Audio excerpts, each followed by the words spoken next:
Assalamualaikum warahmatullahi wabarakatuh. My name is Muhammad Ali bin Johar.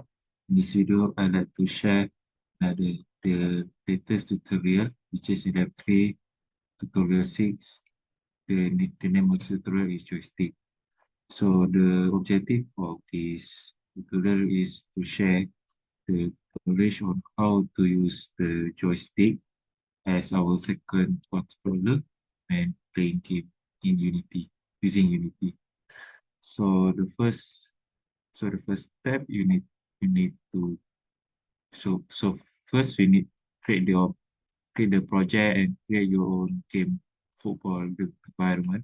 So which is in this case I use the latest soccer game tutorial.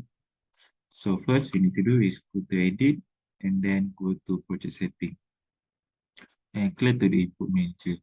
So there are so many element in here.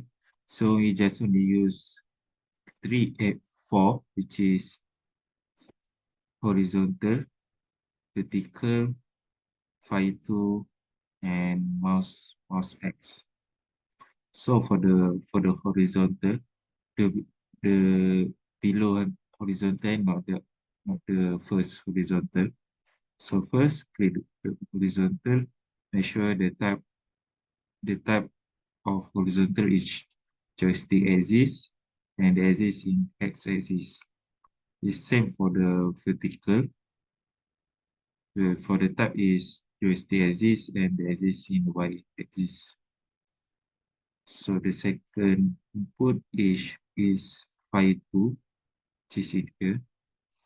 So in file 2, make sure the positive button name is joystick button 1 and the type of key or mouse button axis, the x-axis, a join up is a get motion of all joystick.